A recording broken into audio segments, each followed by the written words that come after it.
নমস্কার বন্ধুরা, গার্ডেনিং কালচারের আজকের পর্বে আপনাদের স্বাগত জানাই। বন্ধুরা, আমরা যারা বাগান করি তাদের নিশ্চয়ই অভিজ্ঞতা আছে জলের কারণে আমাদের কত গাছ হারাতে হয়। এই অভিজ্ঞতাও নিশ্চয়ই আছে যে জলের অভাবে যত গাছ মারা যায় তার অনেক বেশি মারা যায় জল বেশির কারণে, বিশেষ করে বর্ষাকালে।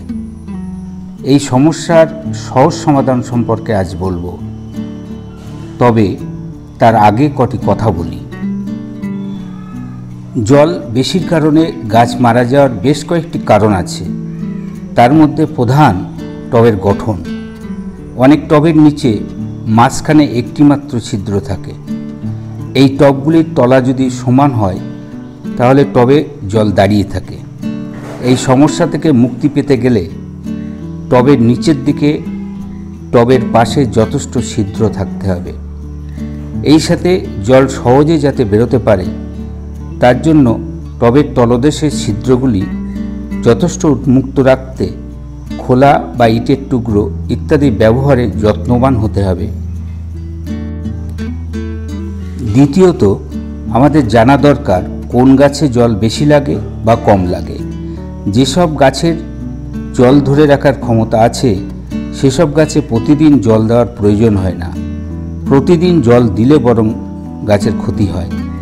আবার কোনো কোনো গাছে, বিশেষ করে গরমের সময়, দুবেলা জল দিতে হয়।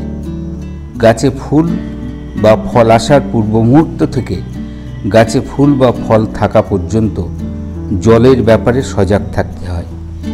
এই সময় জলের অভাবে ফুল বা ফল ঝরে যায়।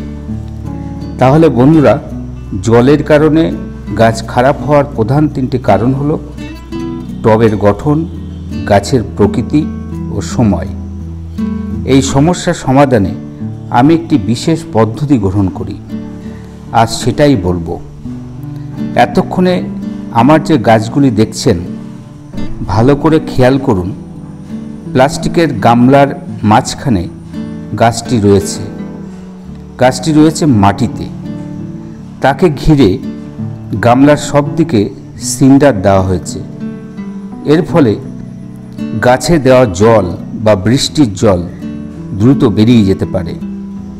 বিন্দুমাত্র জল দাঁড়িয়ে থাকে না। গাছে জল দেওয়ার সময় গাছের গোড়ায় জল না দিয়ে টবের চারিদিকে সিন্ডারের উপর দিতে হবে, যেখান থেকে গাছ তার প্রয়োজনীয় জল পেয়ে যাবে এবং বাকিটা বেরিয়ে যাবে। এক্ষেত্রে সিন্ডারে গাছের প্রয়োজনীয় খাবার মিশিয়ে দিতে হবে।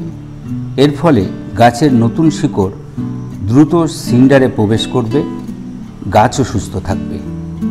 বন্ধুরা, লক্ষ্য করবেন প্লাস্টিকের গামলাগুলি গ্যালভানাইজের স্ট্যান্ডে রাখা হয়েছে।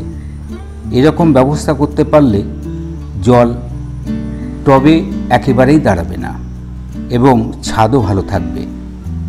এরকম ব্যবস্থা মাটির টবেও করা সম্ভব, এমনকি ছোট টবগুলিতেও।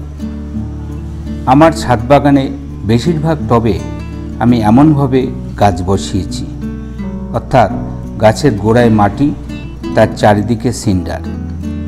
সমস্ত রকম ফুল ও ফল গাছে এমন করা সম্ভব। অ্যাডিনিয়াম সহ কিছু গাছ সম্পূর্ণ সিন্ডারে আরও ভালো হয়। বন্ধুরা, আজকের বিষয়টি আপনাদের সামনে সহজভাবে তুলে ধরার চেষ্টা করলাম। আসলে আমি যেভাবে গাছ করি এবং যখন তার সাফল্য পাই তখন সেটা দর্শকদের সাথে শেয়ার করি। আজও তাই করলাম। আপনারা এভাবে গাছ করতে পারেন। বন্ধুরা, আজকের বিষয়টি যদি আপনাদের ভালো লাগে তাহলে আপনাদের মূল্যবান মন্তব্য দ্বারা আমাকে সমৃদ্ধ ও উৎসাহিত করবেন। এমনকি আপনার কোনো নেতিবাচক মন্তব্যেও আমি আহত হব না। সেখান থেকেও শেখার থাকলে নিশ্চয়ই শিখব। আপনারা সুস্থ থাকবেন। আজ এখানে শেষ করলাম। ধন্যবাদ।